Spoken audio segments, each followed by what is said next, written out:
Bonsoir et bienvenue dans cette nouvelle soirée Horrifiques Histoires en compagnie de Sir Mascox qui va peut-être quand même pouvoir vous faire un petit bonjour en vocal. Attention, ça va peut-être arriver d'ici quelques instants. Attendez, on attend, ça va arriver ? Salut tout le monde. Voilà.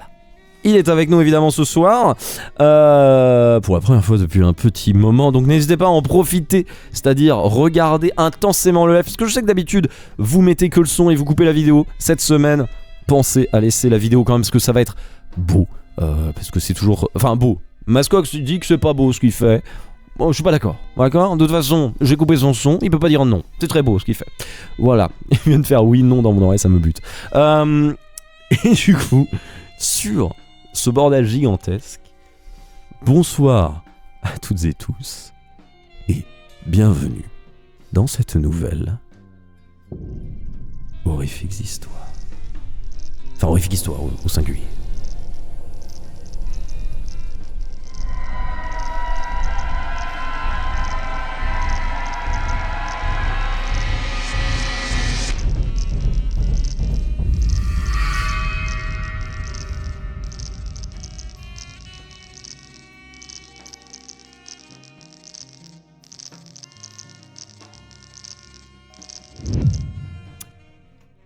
Braves gens, ce soir, je vais vous lire la nouvelle Rêve d'un mannequin, une nouvelle écrite par Thomas Ligotti et traduite en français par Anne-Sylvie Omacel. Braves gens, bonne écoute.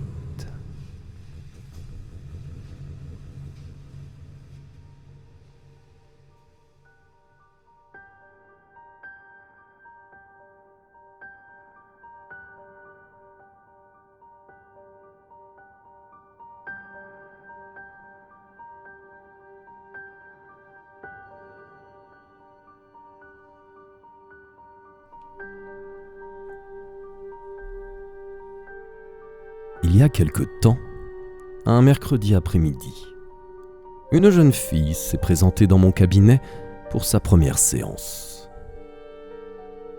Elle s'appelait Amy Lotcher.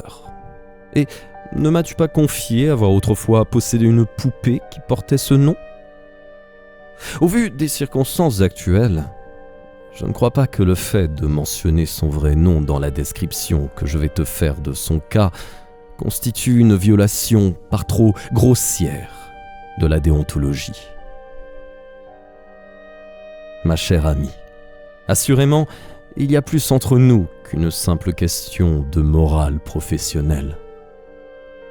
De surcroît, j'ai cru comprendre à ce que me disait Miss Lotcher que c'était toi qui m'avais recommandé à elle. Au début, je n'y ai pas vu un mauvais présage. Ton lien avec la jeune personne, me disais-je, était peut-être d'une nature telle que tu ne pouvais, sans embarras, la prendre comme patiente. À vrai dire, je ne perçois pas encore clairement, mon amour, l'ampleur de ton implication dans l'expérience que j'ai eue avec la frêle Miss L. Il te faudra, par conséquent, pardonner les éventuelles sottises qui t'apparaîtront dans toute leur grossièreté au cours de ta lecture.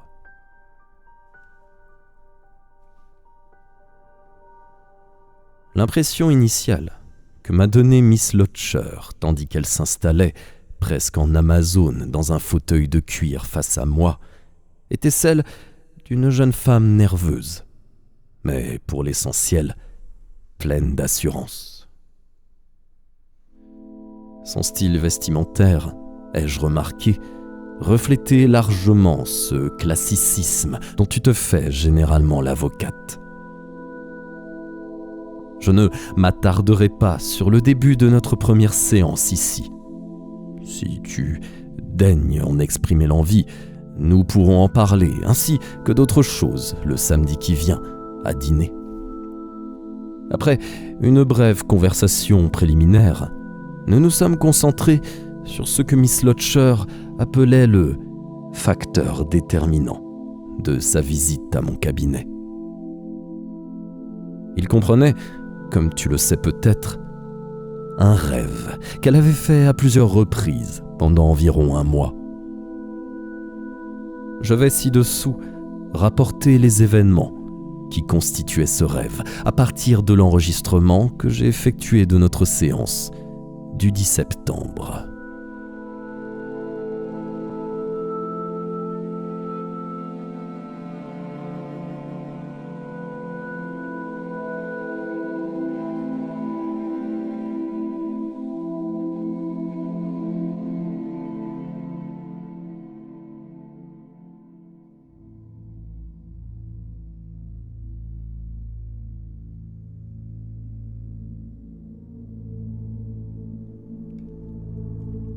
Dans son rêve, notre sujet entamait une vie nouvelle. En tout cas, en ce qui concerne sa profession, qui n'était pas celle qu'elle exerce dans la vie éveillée. Miss Lutcher m'avait déjà expliqué qu'elle travaille depuis 3 ans comme gestionnaire de prêts dans une entreprise locale de produits financiers.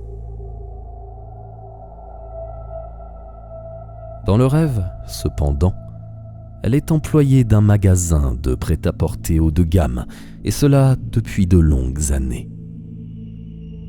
Comme les témoins à charge auxquels le gouvernement, pour les protéger, accorde une nouvelle identité, Miss L a reçu du rêve ce qui semble être une biographie complète, même si les détails en demeurent pratiquement tacites. Tour merveilleux que l'esprit lui joue. Apparemment, l'une des tâches qui lui échoua dans ce nouvel emploi est de changer les vêtements que portent les mannequins dans les vitrines du magasin. De fait, elle a l'impression que son existence est entièrement consacrée à cette corvée dont elle est esclave. Habiller et déshabiller des figures inertes. Ce sort lui déplaît souverainement. Son animosité se concentre sur ces objets. Voici donc le décor général du rêve, qui peut donc réellement commencer. Tandis que notre habilleuse de mannequin approche du magasin, elle est submergée par une vague crainte, sans source distincte. Une impressionnante quantité de vêtements a été livrée pour les mannequins de la vitrine. Le contact de ces corps dévêtus la dégoûte, car, comme elle me l'a expliqué, ils ne sont ni chauds, ni froids, ce qui est le propre de ces corps artificiels. Intéressante, cette rare prise de conscience de la température dans un rêve, de manière cependant neutre.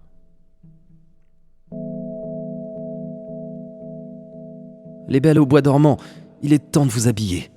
On ne danse plus, dit-elle, après avoir passé d'un regard amer en revue ces créatures au visage ciselé. Il n'y a rien de spontané dans cette apostrophe, comme s'il fallait la prononcer rituellement avant chaque séance d'habillage. Mais le rêve se modifie avant que l'habilleuse puisse enfiler un seul vêtement au mannequin, qui regarde dans le vide, dieux impatients. Sa journée de travail est finie. Elle rentre chez elle, dans son petit appartement, se couche et fait un rêve. Rêve qui est celui de l'habilleuse de mannequin et non le sien propre, m'a-t-elle précisé avec insistance.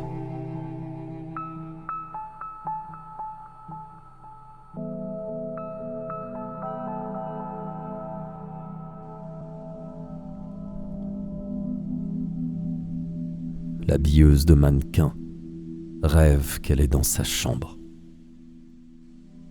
Mais la chambre en question est en fait, à ce qui lui semble, une salle à l'archaïque mobilier de la taille d'un petit théâtre. Quelques appliques incrustées de joyaux répandent une lumière qui éclaire faiblement un tapis au motif complexe et 2 ou 3 meubles anciens. À ses yeux, les éléments du décor relèvent plus de l'idée que de la réalité phénoménale. Les détails en sont indistincts, les ombres nombreuses. Une chose cependant est claire. Il manque dans cette vaste pièce un mur. Au-delà de ce gouffre profond s'étendent des ténèbres parsemées d'étoiles. La rêveuse se trouve de l'autre côté de la pièce, loin de l'abysse céleste. Assise sur le bord d'un divan de velours, elle attend et observe, les yeux écarquillés, sans pouls ni respiration. Pas un bruit. Ce qui est, encore une fois, une sensation assez curieuse dans les rêves.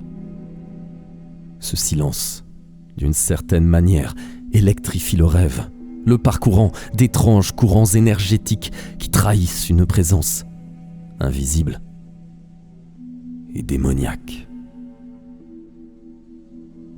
Puis, une nouvelle sensation fait son entrée dans le rêve, un peu plus tangible.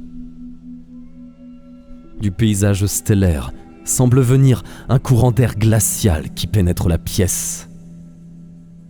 De nouveau la température. Un rêve remarquable, assurément.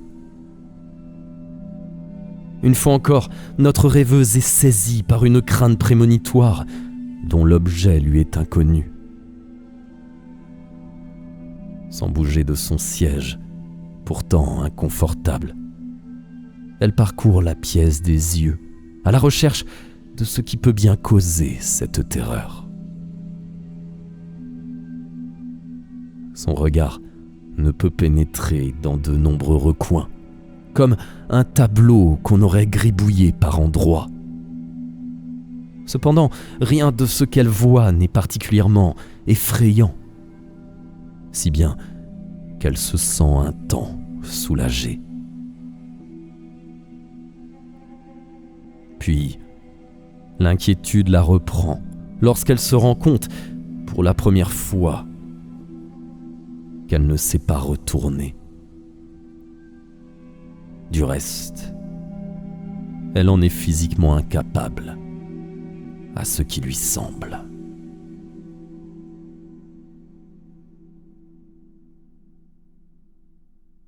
Il y a quelque chose derrière elle.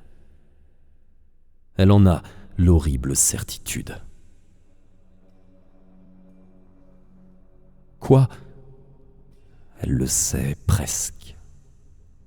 Mais souffrant d'une sorte d'aphasie onirique, elle ne peut trouver le nom de ce qui l'effraie. Elle ne peut qu'attendre, espérant qu'un choc brutal l'arrachera bientôt au rêve. Car elle le sait maintenant. Elle rêve et se pense à la 3e personne.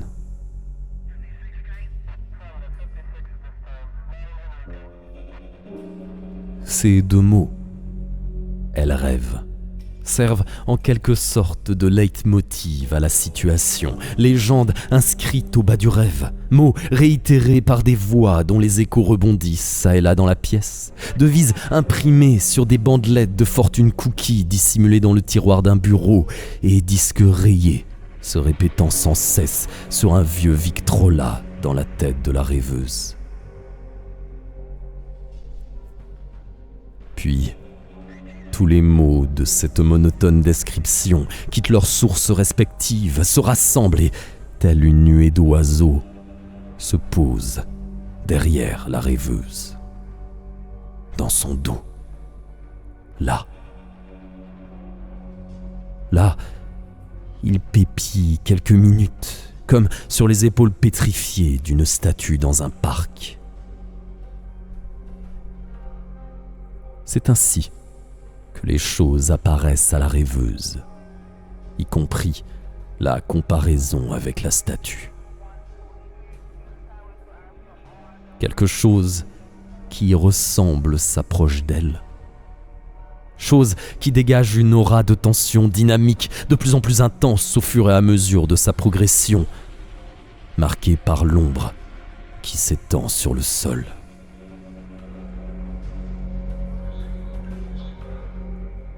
Mais la rêveuse ne peut toujours pas se retourner pour voir l'horreur derrière elle. Elle ne parvient pas en effet à bouger son corps dont les articulations sont roides, crispées. Peut-être est-elle encore capable de crier. Elle en fait la tentative. En vain. Car une main tiède et ferme s'est déjà plaquée sur ses lèvres venues de derrière son dos. Le contact des doigts ressemble à celui d'épais pastels nus. Puis, elle aperçoit un long bras mince lui passer par-dessus l'épaule gauche. Une main secoue sous ses yeux des haillons répugnants, les faisant danser. À ce moment-là, une voix sèche et sifflante lui murmure à l'oreille. « Il est temps de t'habiller, poupette. »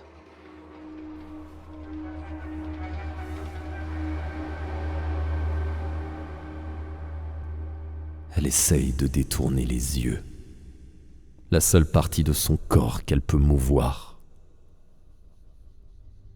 Pour la première fois, elle remarque que, partout dans la pièce, dans les recoins sombres, se trouvent des gens habillés comme des poupées. Leurs corps sont affaissés, leurs bouches béantes. Ils n'ont plus l'air vivants. Certains d'entre eux sont bel et bien devenus des poupées. Leur chair a perdu toute souplesse, leurs yeux, leur lustre lacrymal. D'autres se trouvent à diverses étapes du chemin qui sépare l'apparence humaine de celle de la poupée. La rêveuse épouvantée se rend alors compte que sa propre bouche est grande ouverte, qu'elle ne veut pas se fermer.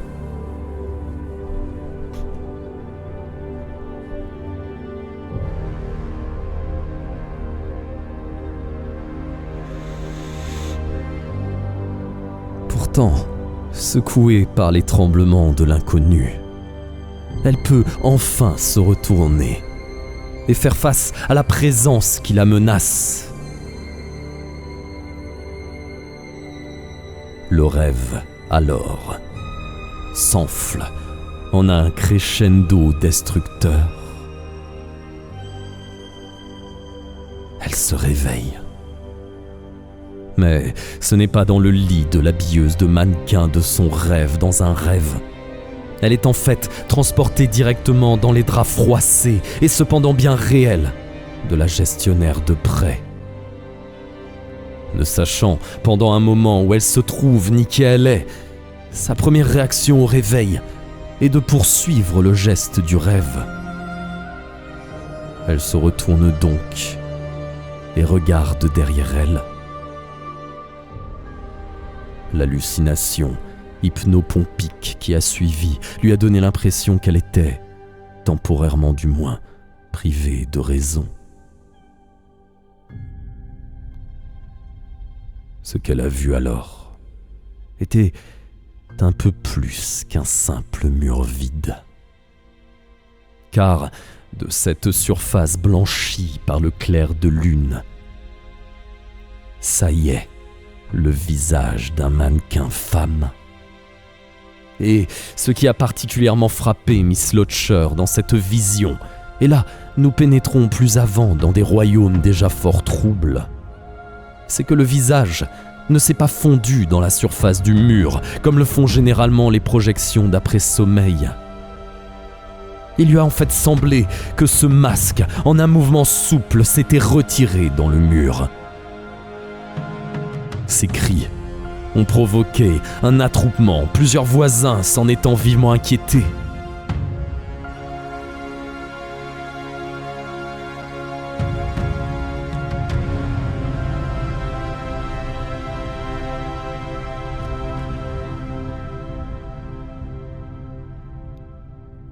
Fin du rêve et des expériences qui s'y rapportent.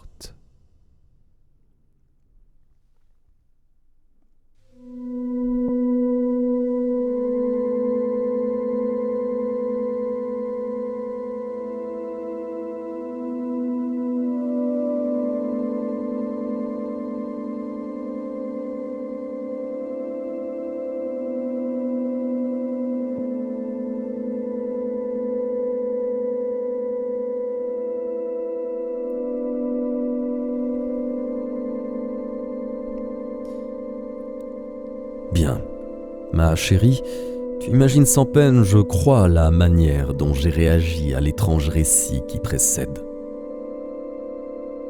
Chaque péripétie me ramenait à toi. Le rêve de Miss Lodger m'a fortement rappelé, tant par son ambiance que par son déroulement, des sujets que tu explores depuis des années. Ce que je veux dire par là, cette atmosphère astrale qui imprègne entièrement le rêve de la patiente et la manière dont, étrangement, elle se rapproche de certaines idées, si tu le préfères, théories, qui, à mon sens, sont devenues bien trop prépondérantes tant dans ton œuvre que dans ta vie. Je pense ici avant tout à ces autres mondes que tu dis avoir débusqués par une combinaison d'études occultistes et d'analyses en profondeur. Permets-moi, à ce stade de ma démonstration, une petite digression au sujet qui précède. Non que j'ai quoi que ce soit à redire à ton intérêt pour les modèles de réalité conjecturelle, mon amour, mais pourquoi celui-ci en particulier ? Pourquoi donc postuler que ces petites zones, comme je t'ai entendu les nommer, soient flanquées d'attributs, ou devrais-je dire, pour rester en phase avec ton sabir théorique, d'anti-attributs, aussi hideux ? Que tu puisses te moquer aussi curieusement de ces aberrations en utilisant des expressions telles que poche d'interférence et grésillement cosmique ne fait pas honneur à tes talents de membre sérieux et réfléchi de notre profession. Je ne parle même pas du reste. L'extrême étrangeté, les jeux ontologiques, la texture généralement cosmique de ces endroits et autres fariboles transcendantes. Je sais que la psychologie a cerné quelques zones diablement singulières dans sa cartographie de l'esprit humain. Mais tu t'es déjà engagé si profondément dans les arrière-pays ultramentaux de la métaphysique que je crains parfois que tu n'en reviennes pas, ou que tu y perdes tout ou partie de ta réputation. Quant au rêve de Miss Lodger et au lien avec tes idées, je pense que la corrélation est évidente, en particulier dans sa sinueuse narration. Mais je vais te dire précisément quand cette parenté avec tes hypothèses loufoques m'a flanqué un grand coup. C'était juste après que Miss Lodger m'eut raconté son rêve. Abandonnant la position de l'Amazone pour s'asseoir de manière plus orthodoxe, elle a fait quelques remarques qui visaient très certainement à me faire comprendre l'étendue de son malaise. Je suis certain qu'elle s'est sentie obligée de me préciser qu'après ce rêve, elle a commencé à éprouver des doutes sur sa propre identité. Qui était-elle vraiment ? Gestionnaire de prêts, habilleuse de mannequins, autre chose. Sur un plan rationnel, Elle connaissait son être réel et authentique. Malgré tout, cette assurance émotionnelle était minée par un nouveau sentiment d'irréalité.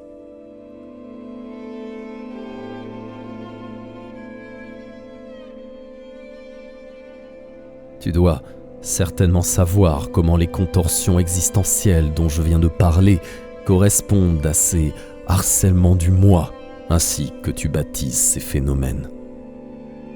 Mais les limites du moi en question, quelles sont-elles en fait ? Y a-t-il un rapport secret entre des choses qui semblent séparées ? Comment le vivant est-il lié à l'inanimé ? Mortellement ennuyeux, ma chère. Tout cela me rappelle le fabliau éculé du philosophe chinois Chuang-Tzu, qui avait rêvé qu'il était un papillon. Au réveil, il feignit de croire qu'il ne savait pas s'il était un homme rêvant qu'il était un papillon ou un papillon en train de rêver. Tu vois où je veux en venir ? La question est de savoir si les papillons rêvent. La réponse est un non catégorique, au regard des recherches effectuées dans ces champs et que tu connais sans doute. L'histoire s'arrête ici, par conséquent. Des études officielles, néanmoins, comme tu me l'objecterais certainement, postulent que le rêveur n'est ni homme, ni papillon, mais les deux. Ou aucun, qu'il est quelque chose qui n'a rien à voir avec eux. Ou bien, imaginons que... Nous pourrions continuer des heures comme ça. Ce que nous avons déjà fait d'ailleurs. Le concept le plus ignoble qui soit sorti de ton esprit est sans doute celui de divin masochisme, ou doctrine d'un moi supérieur terrorisant ces petits éclats d'identité, c'est-à-dire cette autre chose qui bombarde l'homme papillon de doutes cinglants. Que se passe-t-il au-dessus de lui ? Un jeu qui lui échappe ? Rien ? Le problème avec tout cela, ma bien-aimée, c'est le fait que tu crois dur comme fer à sa réalité objective, au point de parfois contaminer d'autres gens de tes extravagantes convictions. Moi, par exemple. Après avoir écouté le récit du rêve de Miss Lotcher, je me suis surpris à l'analyser de la manière dont tu l'aurais sans doute fait, ma chère. La multiplication des rôles, y compris l'inversion avec le mannequin, m'a vraiment suggéré que nous étions là en présence d'un être divin qui se morcelait et se lacérait pour se distraire de son ennui cosmique, comme sont censés l'avoir fait du reste quelques dieux, et non des moindres, des panthéons mondiaux. J'ai aussi repensé à ta divinité du rêve, cette créature toute puissante dans sa propre sphère. Considérant en esprit le domaine du rêve de Miss Lotcher, j'ai ressenti brièvement cette vision errante d'une divinité solipsiste du rêve, régissant tout ce qu'elle voit, ce tout n'étant qu'elle-même. Il m'est même venu un corollaire du solipsisme. Si dans n'importe quel univers donné, il faut toujours admettre l'existence d'autres univers, lesquels pourraient n'être que des rêves, alors il faut bien considérer, comme avec notre chinois ensommeillé, que le problème est de savoir quand nous rêvons et quelle forme peut revêtir notre moi éveillé. Chose que nous ne pouvons jamais savoir.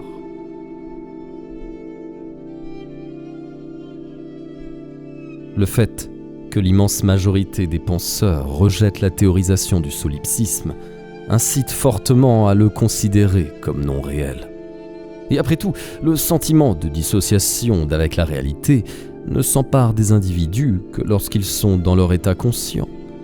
Dans le rêve, tout est toujours absolument réel donc. Tu vois dans quel état tu me mets. Pour des raisons que tu connais fort bien, mon amour, j'essaye de traiter avec toute la considération et le sérieux possible tes absurdes recherches. Je ne peux m'en empêcher.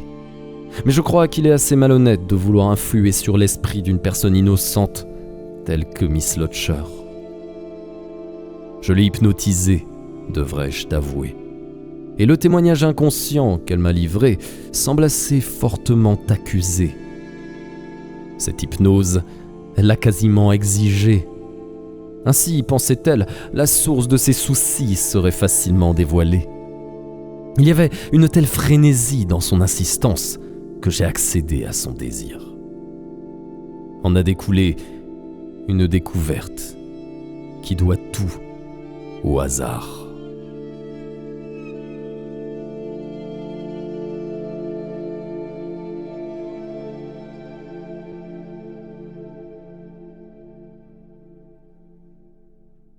Miss Lodger était un sujet splendide.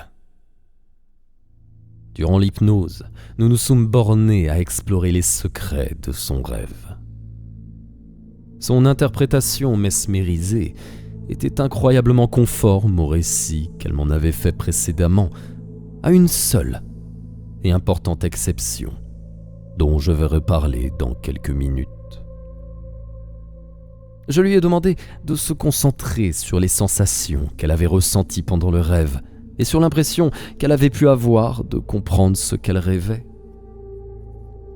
Ses réponses ont emprunté à plusieurs reprises la langue chaotique de l'onirique. Elle a eu quelques phrases terribles pour parler de la vie, des mensonges et de ce rêve de chair. Il est, je crois, inutile de revenir en détail sur les absurdités glaçantes qui lui sont alors sorties des lèvres, car je t'ai entendu tenir le même genre de propos dans un de tes états. Horrible, en vérité, cette manière que tu as de te complaire sur et dans tes zones d'un moi métaphysiquement écorché. La petite chose à laquelle Miss Lodger n'a fait allusion que sous hypnose, et dont j'ai tardé à parler en détail, était une information des plus révélatrices. Cette information te dénonçait, ma chère, car lorsque ma patiente avait décrit son rêve hors hypnose, elle avait oublié ou simplement négligé d'aborder le fait suivant. Un autre personnage était présent, dissimulé à l'arrière-plan. Cette taupe, pour ainsi dire, était la propriétaire du magasin de prêt-à-porter, une patronne tyrannique jouée par une psychanalyste de notre connaissance.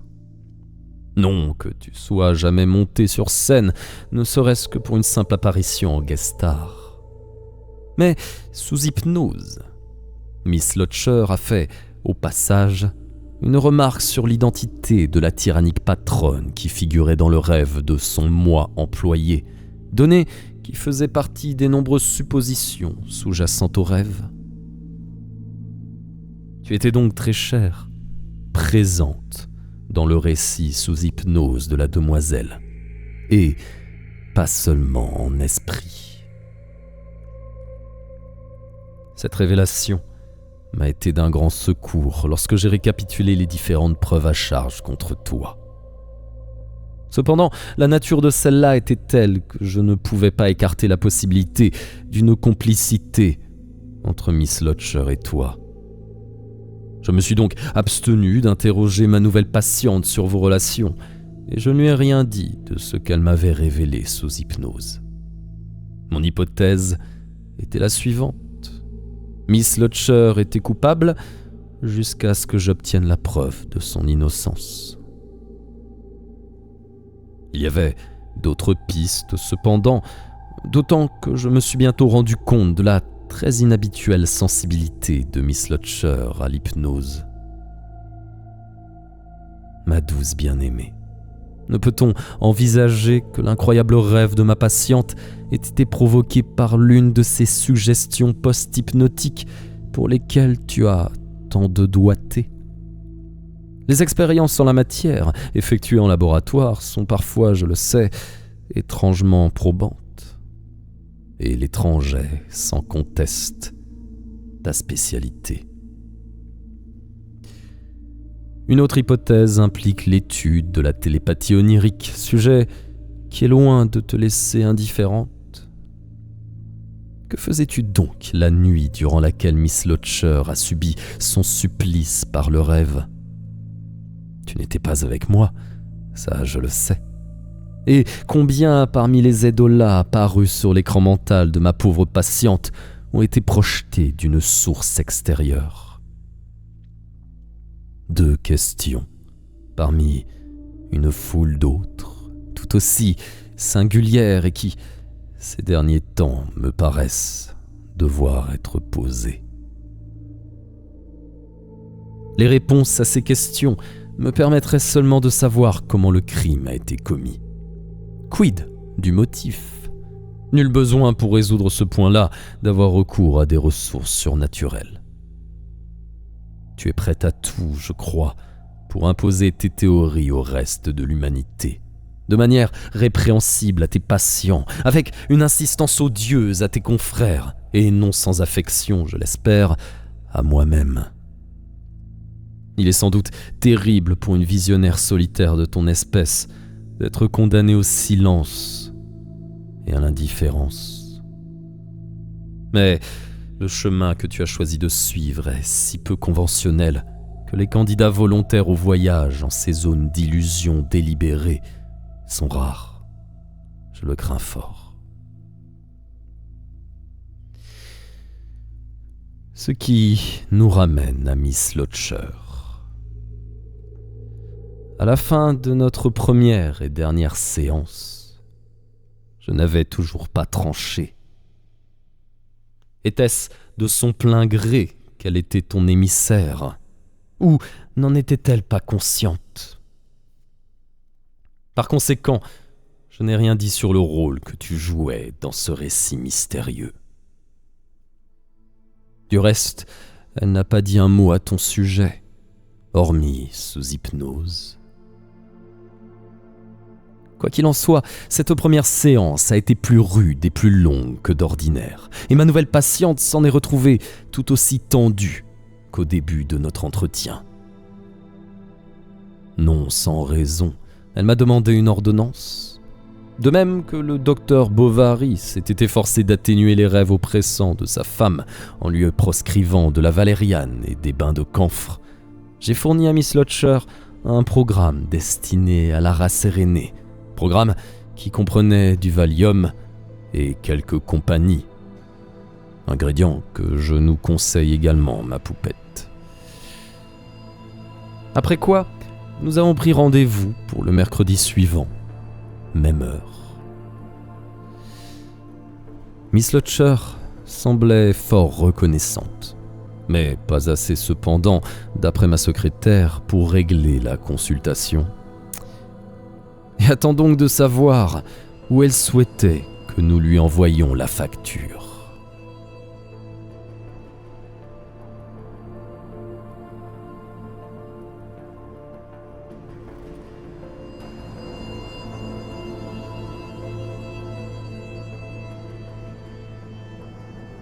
La semaine suivante, Miss Lotcher n'est pas venue, ce qui ne m'a pas vraiment inquiété.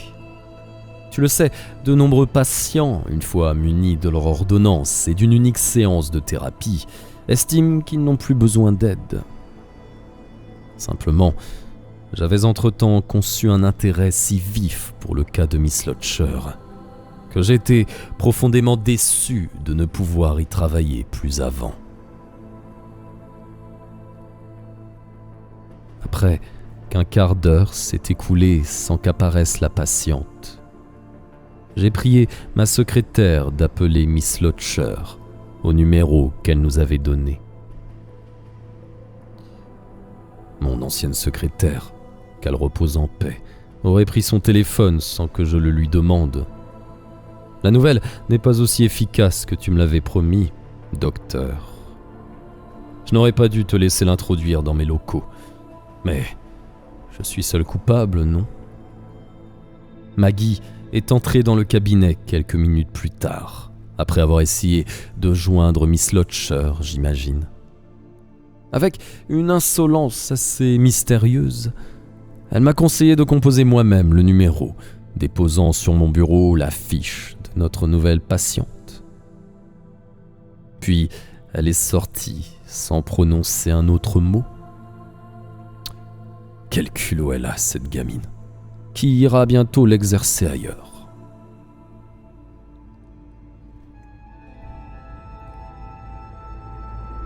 J'ai donc appelé au numéro indiqué. Le téléphone a sonné 2 fois avant que quelqu'un décroche. Le quelqu'un en question était une jeune femme, à en juger par le son de sa voix, mais pas notre Miss Lotcher. À la façon dont elle me répondait, j'ai compris que j'avais un faux numéro, un vrai faux numéro. Malgré tout, je lui ai demandé si le nom d'Amy Lotcher était, d'une manière ou d'une autre, lié à l'endroit auquel correspondait le numéro. La voix m'a exprimé son ignorance la plus totale en la matière. Je l'ai remercié et j'ai raccroché.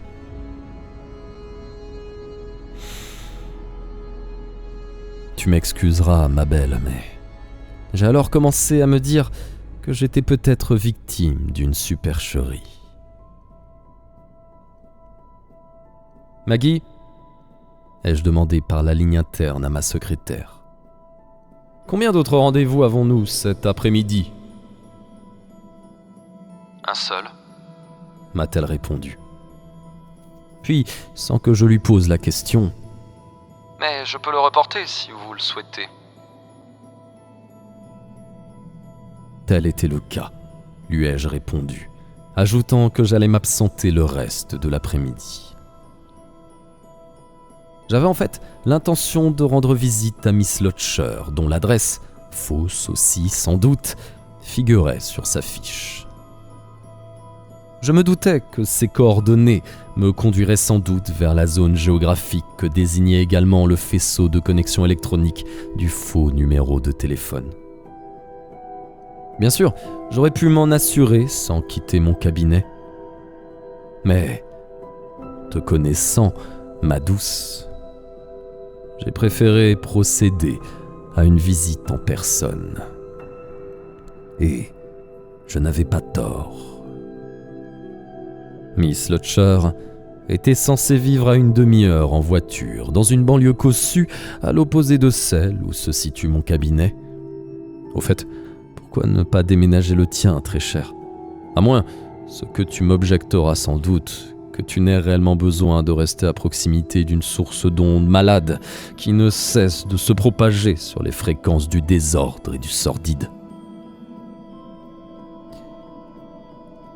J'ai garé ma grosse voiture noire devant le pâté de maison qui correspondait au numéro que je cherchais.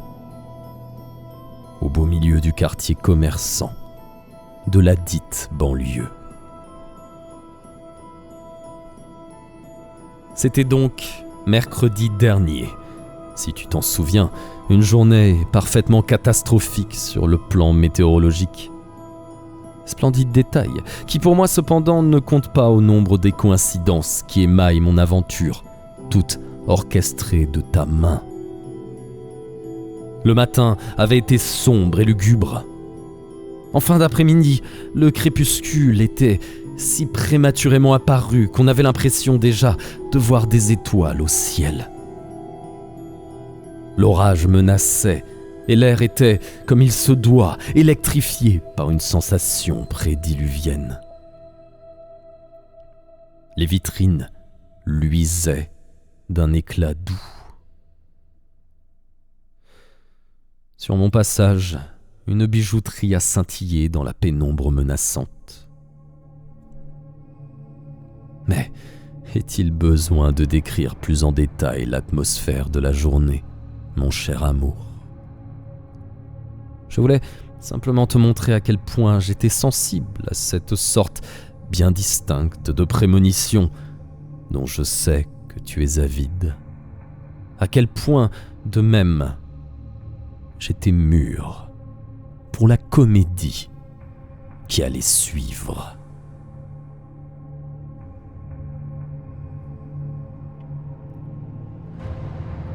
Je n'étais plus qu'à quelques pas du domicile supposé de notre Miss L.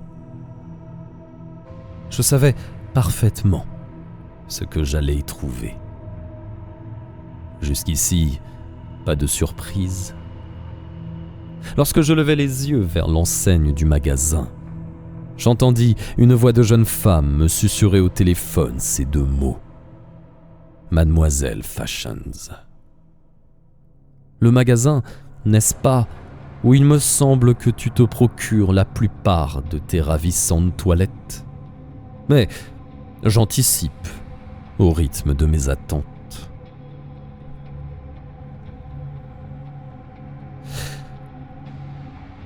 Ce à quoi je ne m'attendais pas cependant. L'incroyable soin que tu as mis à attiser l'impression que je devais avoir d'un étrange dévoilement. Dis-moi, était-ce destiné à nous rapprocher dans les liens divins de l'irréalité? Quoi qu'il en soit, j'ai vu ce que tu voulais que je voie, ou ce que je pensais que tu voulais que je voie dans la vitrine de Miss Fashions. Le mannequin portait même cet ensemble jupe plissée dont je me souviens que Miss Locker était vêtue lors de sa seule et unique visite à mon cabinet. Et je dois reconnaître que j'ai eu un moment de recul lorsque j'ai remarqué le visage figé de la créature. Mais peut-être cherchais-je, à la marge de ma conscience, une ressemblance entre la dite demoiselle, ta complice à son insu ou de son plein gré, et la forme dans la vitrine. Sans doute devines-tu ce que j'ai vu ou pensé voir dans ses yeux, ce que tu souhaitais que j'interprète comme un éclat humide dans ce regard figé. Pauvre de moi, qui suis enfant du mercredi. Malheureusement, je n'ai pu m'attarder assez pour m'assurer de la réalité de ce fait. Car, à ce moment précis, une averse de moyenne intensité a éclaté. La pluie m'a contraint à me réfugier dans une cabine téléphonique, où il me fallait de toute manière effectuer quelques manœuvres. Retrouvant le numéro du magasin de prêt-à-porter dans les plis de ma mémoire, je l'ai composé pour la deuxième fois de l'après-midi. Ce qui n'a posé aucune difficulté. Moins aisée, la prouesse qui consistait à imiter ta voix, ô bien-aimé au timbre aigu, pour demander si la comptabilité du magasin avait bien pensé à m'envoyer, ou t'envoyer, veux-je dire, sa facture du mois. Ma prestation ne devait pas manquer de conviction, car la voix au téléphone m'a rappelé que j'avais déjà réglé tous mes achats. J'ai donc, ou tu as, remercié la vendeuse, présentant nos excuses pour cet oubli, avant de prendre congé. Peut-être aurais-je dû demander à cette jeune femme si elle avait prêté main forte au rhabillage du mannequin, ou bien n'était-ce pas l'inverse, et Miss Locher ne suivit-elle pas la mode que proposaient les créatures de la vitrine? En tout cas, j'ai bel et bien établi le lien entre le magasin et toi. Il me semblait que tu pouvais bien avoir des complices en tout lieu, et pour tout te dire, je commençais à me sentir un tantinet paranoïaque dans cette petite cabine téléphonique.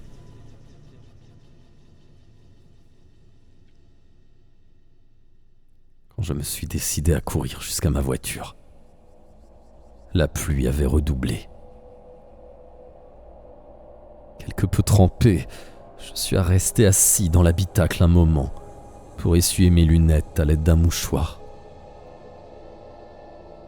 Je l'ai dit, je sentais monter une légère crise de paranoïa. Ce qui va suivre le démontre assez.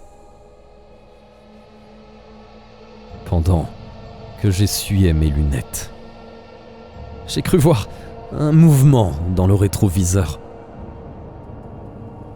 Mon état de vulnérabilité visuelle, associé au sentiment de claustrophobie que peut vous donner l'intérieur d'une voiture dont les vitres sont aveuglées par la pluie, m'a provoqué une très brève mais très réelle panique.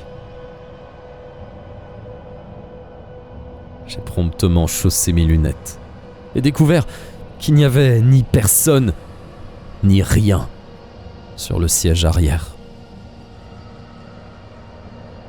Mais le fait est que j'ai été contraint de vérifier matériellement la chose pour me libérer de cette angoisse. Mon amour, tu as donc réussi à me faire éprouver 1 ou 2 minutes de terreur auto-induite.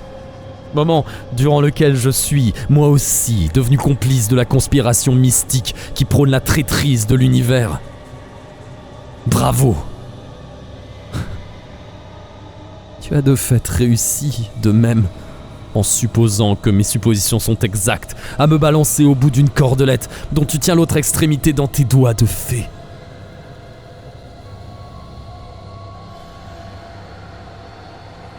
À ce stade de ma confession, je peux aborder le vrai sujet et élément motivant de la supplique que je t'adresse.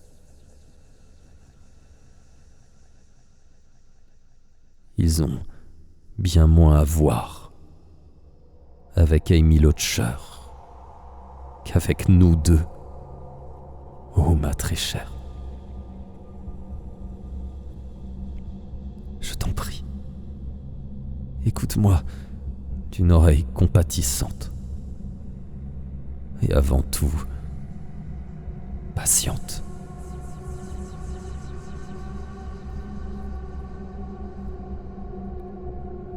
Je ne me porte pas bien depuis quelque temps. Et tu sais pourquoi. L'affaire de Miss Lotcher, loin de nous conduire à une meilleure compréhension l'un de l'autre, n'a fait qu'aggraver la situation. Je souffre à présent toutes les nuits d'effroyables cauchemars. Moi, entre tous, supplice que je dois à ton influence, même si tu crois bien faire comme je le pense, et à celle de Miss L.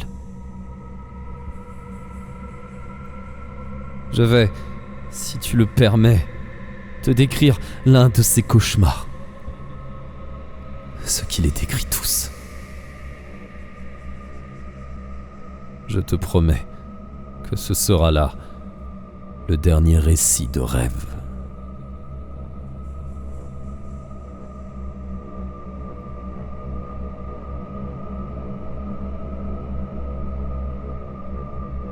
Dans le rêve, je suis dans ma chambre, assis sur mon lit défait, en pyjama. Oh, le verras-tu jamais? La pièce est partiellement illuminée par les rayons d'un lampadaire provenant de la rue. Il me semble également qu'une galaxie de constellations que je ne perçois pas directement apporte aussi sa lumière. Une lueur brumeuse qui baigne d'un éclat blanc et peu naturel les étages supérieurs de la maison.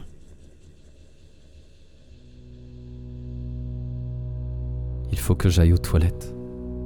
Je remonte ensommeillé le couloir. Et j'ai la surprise de ma vie. Dans le couloir, donc, blanchi, je ne peux pas dire éclairé, car il s'agit plutôt d'une poudre phosphorescente qui recouvre tout. Il y a des choses qui ressemblent à des individus habillés comme des poupées, ou peut-être à des poupées conçues de manière à ressembler à des individus. Dans le rêve, je me pose la question, est-ce l'un ou l'autre ? Il y en a couchés sur le plancher, en haut de l'escalier et même sur les marches. Après quoi, elles disparaissent dans l'obscurité des régions inférieures. En sortant de la chambre, je vois leurs yeux qui brillent dans les ténèbres blanches. Leurs têtes sont orientées dans toutes les directions. Pétrifié, oui, par la terreur, je ne peux que leur retourner un regard fixe, me demandant si mes yeux brillent du même éclat que les leurs.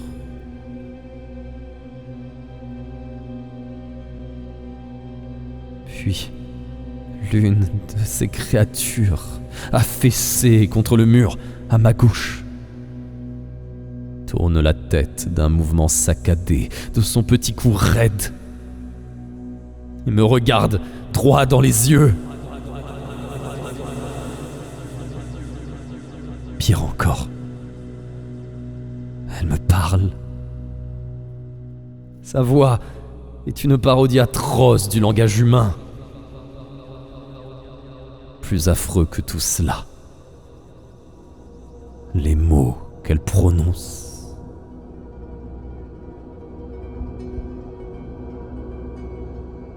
Deviens ce que nous sommes, mon trésor.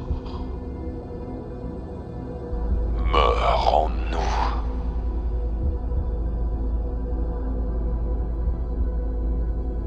Je me sens soudain défaillir, comme si la vie s'échappait de mon corps. Rassemblant tout mon courage, j'ai réussi à me précipiter dans ma chambre, sur mon lit. Ce qui met fin au rêve.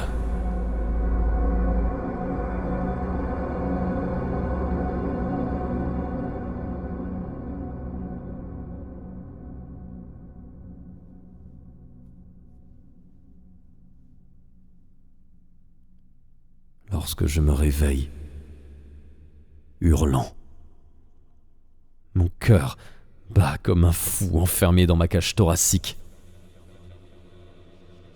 Il ne se calme pas avant le matin.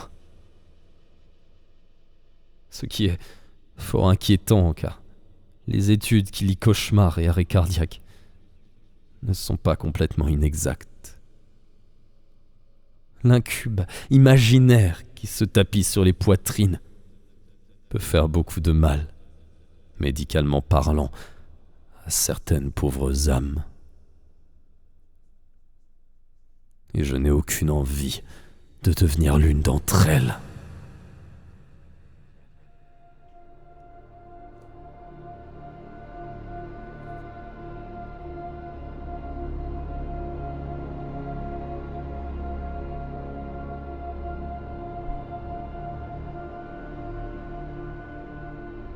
Tu peux me venir en aide.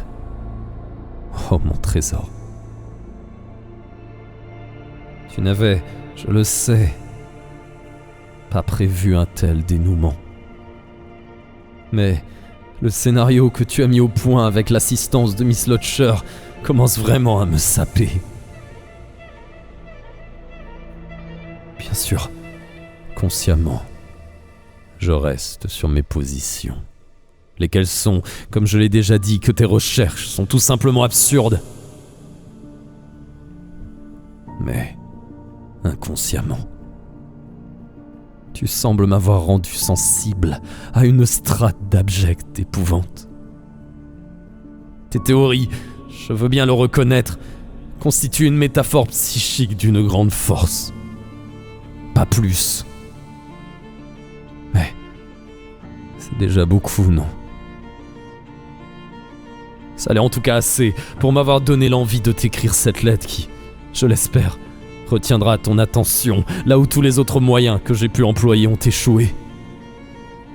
Cela ne peut plus durer. Grâce à tes insupportables ruses, tu m'as possédé jusqu'au moindre recoin de mon être. Je t'en prie, libère-moi de ce sortilège, que nous puissions nous aimer en toute normalité. Même si leurs mécanismes psychiques ne nous sont pas entièrement connus, seules les émotions comptent. Et non pas les zones de l'irréel, la métaphysique débarrassée de tout ce qui est humain. En la personne de Miss Lotcher, tu m'as, je le crois, envoyé une incarnation de tes convictions les plus profondes. Mais imagine que je veuille bien admettre que je ne sais quelle étrangeté à son sujet. Imagine que j'admette qu'elle n'était, d'une manière ou d'une autre, qu'un rêve et rien d'autre. Que je reconnaisse qu'elle n'était pas un être humain, mais une chose dépourvue de personnalité, une irréalité qui, conformément à ta vision de l'existence, rêvait qu'elle était une personne, et non pas seulement une représentation artificielle de notre chair. Cela, je le crois, ne te déplairait pas. Tu aimerais bien que je me mette à penser qu'il y a des liens mystérieux entre les choses de ce monde et celles d'autres mondes. Peut-être est-ce le cas. Quoi qu'il en soit, ce n'est plus mon affaire. Oublions nos autres nous-mêmes. Oublions la vision du monde à la 3e ou 4e ou 1e personne dont se seraient emparés quelques dieux ou démons pour s'y restituer en fragments épars de tout ce qui est. Seul compte la 1re et la 2e personne, toi et moi. Et par pitié, oublions les rêves. Pour ce qui me concerne, je sais que je n'en suis pas un. Je suis réel. Docteur... Te voilà être anonyme et sans racine dans l'univers, le nôtre ou pas. Goûtes-tu cet état? Et donc, la bonté de bien vouloir reconnaître la réalité de mon existence. Il est minuit à présent. Et je crains de me coucher et d'avoir un autre de ces cauchemars. Si ton cœur te le dicte, tu peux m'épargner ce sort. Mais je t'en prie, dépêche-toi. Le temps nous est compté. De même que mes derniers instants de veille. Dis-moi que notre amour n'est pas condamné. Je t'en supplie. Ne détruis pas tout ce qui est nôtre. C'est toi qui en souffrira. Et malgré tes extravagantes théories sur le masochisme, sache que ce penchant n'a rien de divin. Assez de cette comédie où tu joues les visionnaires sans humanité. Sois simple, sois gentil.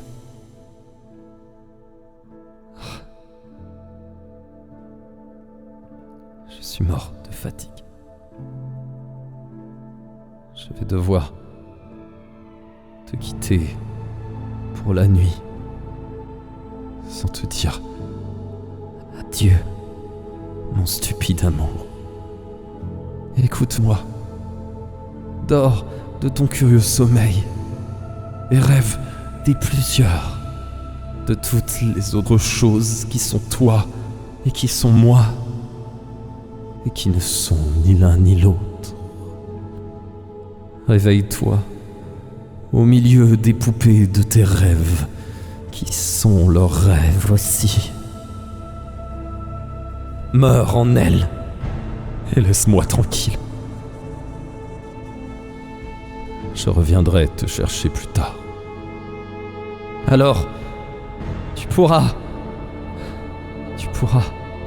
demeurer à jamais auprès de moi, dans un petit coin qui te sera réservé, tout comme ma petite Amy, autrefois. Tu le voulais, tu l'auras. Meurs en elle, âme simple, sotte poupette. Meurs, et que tes yeux luisent alors d'un brillant éclat.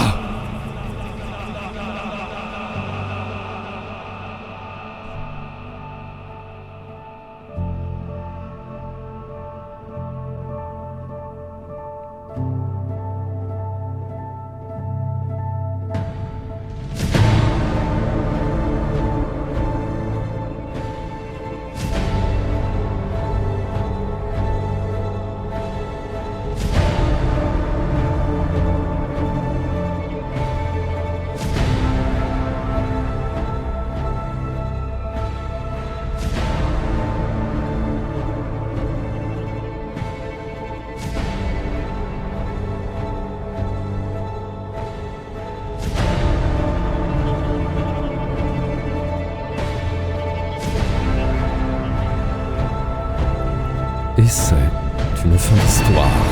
Oh, la musique elle est forte. Wouh.